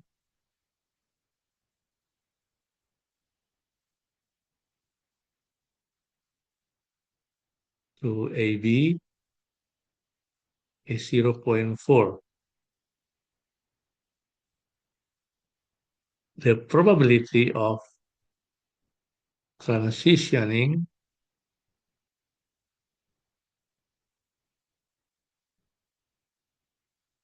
to AC is 0.25.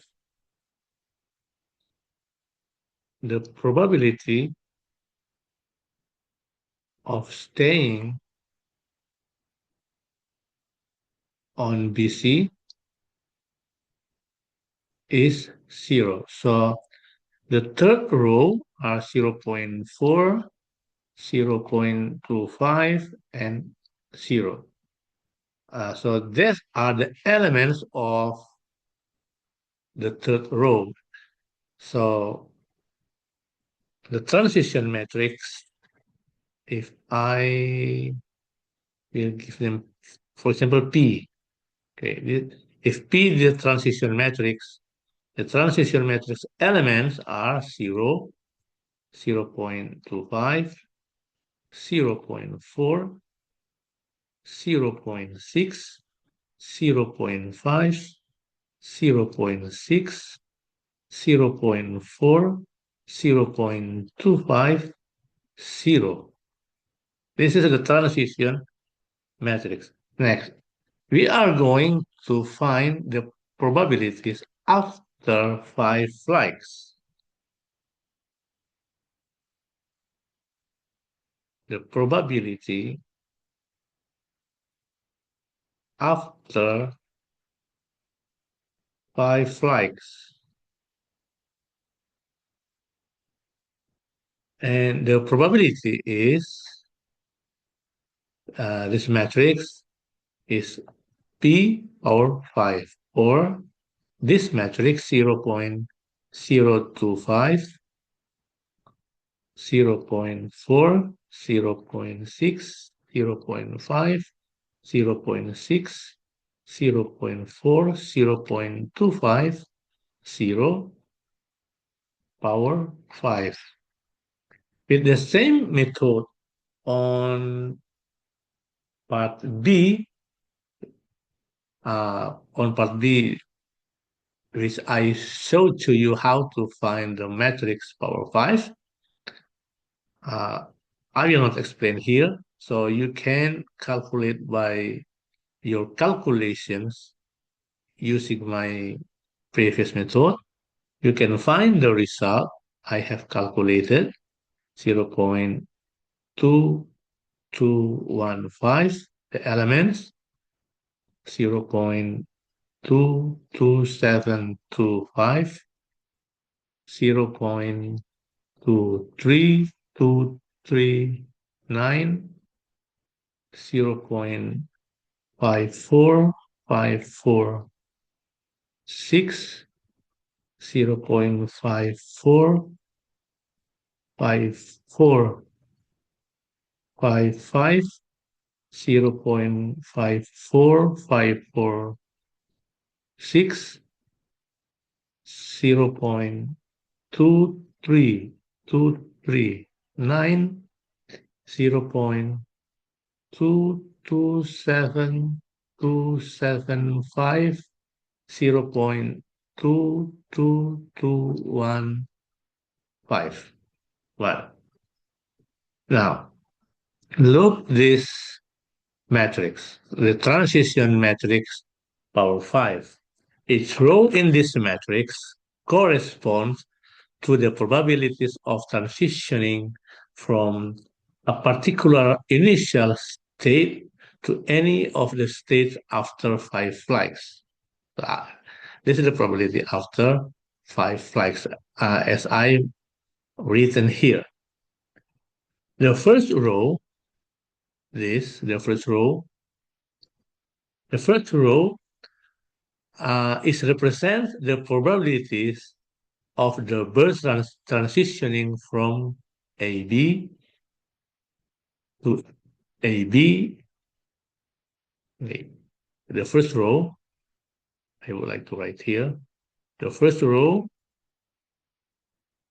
is the representative of the probability of the bird transitioning from AB to AB itself. Okay. AB to AB, it means staying, and transitioning to AC and BC. That is the first row. The second row. For the second row is represent the probability of the birth transitioning from AC to AB to AC itself and BC. The third row, this is the second row. The third row is represent of the probability of the birth transitioning from BC to AB to AC and BC itself. Right. So the elements of the first row, this one, we are going to focus on the first row, is they represent the probability of the birth ending up in its configuration. So after 5 flags, it started from AB to AB itself, AB to AC, and AB to BC. Now look for the elements of the first row. 0.2215, 0.22725, 0.23239. All right. For the first element, the first element is 0.22. Wait, I forgot. 2215. Okay. So it's supposed to be this is 32 here. 2215. Okay.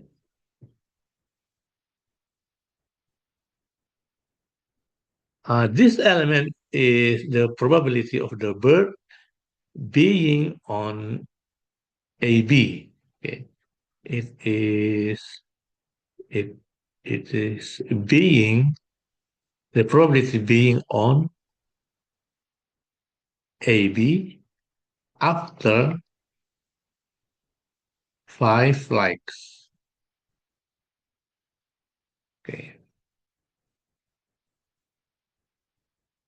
The second element is 0.22725. Okay. 0.22725 is it being, or it happened on AC after 5 flags. Okay. After the 5 flags.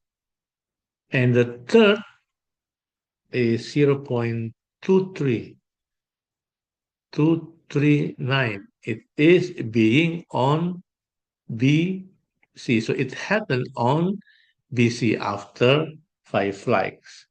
So the value of this one, 23239, correspond to the probability of the birth being on B and C after 5 flights, and it started from AB. That is the number is one 0.23239.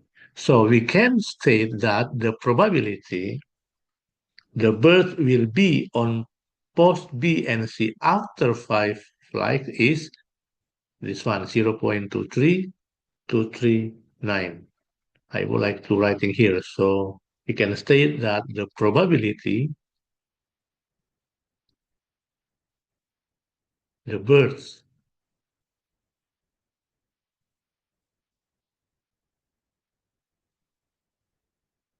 will be on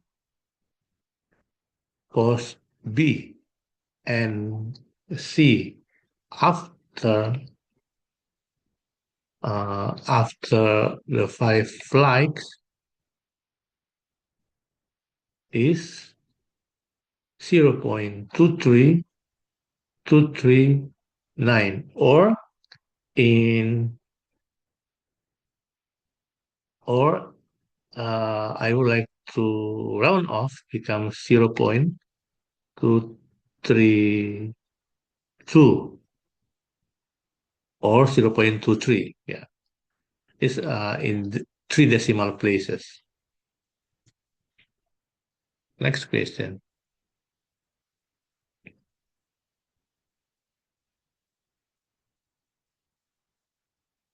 The birds continue this pattern of likes for a long period, given that the time between flights is always the same. Find the pose which is set on list and the proportion of the time it is free.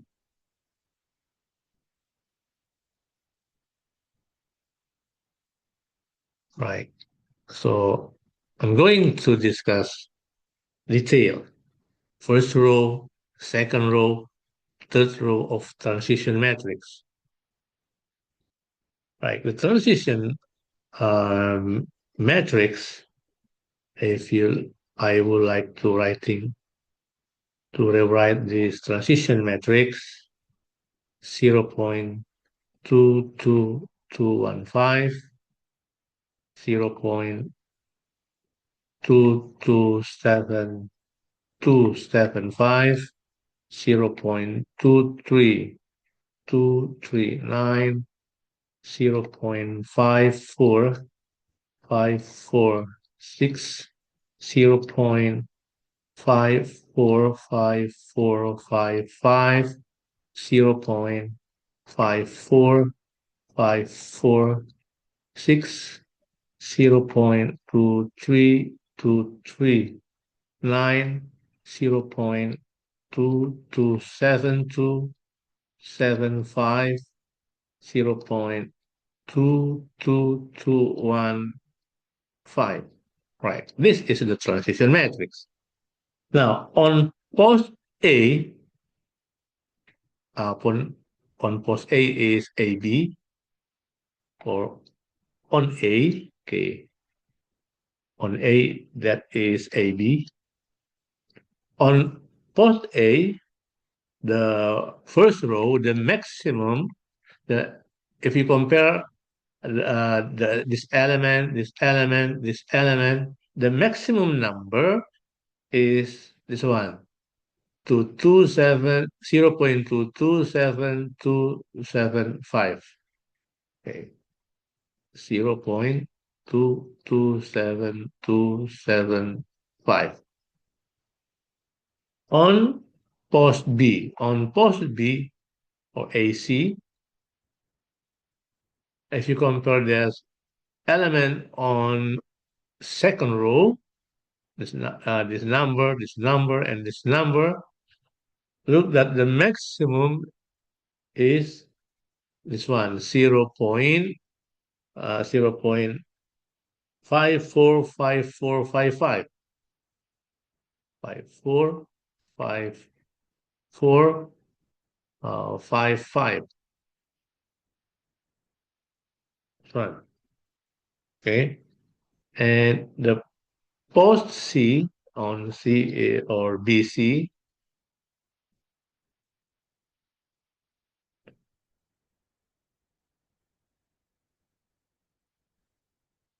uh, the maximum is 0.22725.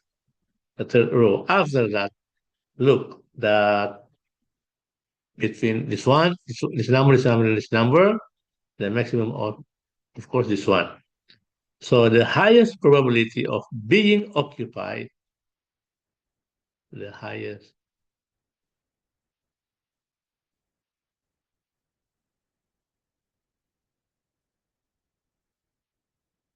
probability of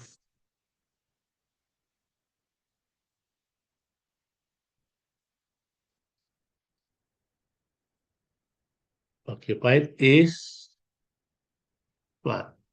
0. Oh, I think this one 0.56. Sorry, this one. Supposed to be 5.56. 5.6, right? 5.6. This one. This one and this one. We just take this one. Okay. Is 0.754546. This one. This is the highest probability of being occupied. So the probability that the post B is free is simply the complement of the probability that is occupied. It means one if you are going to find the proportion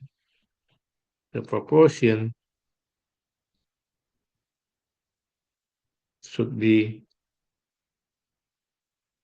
proportions of the time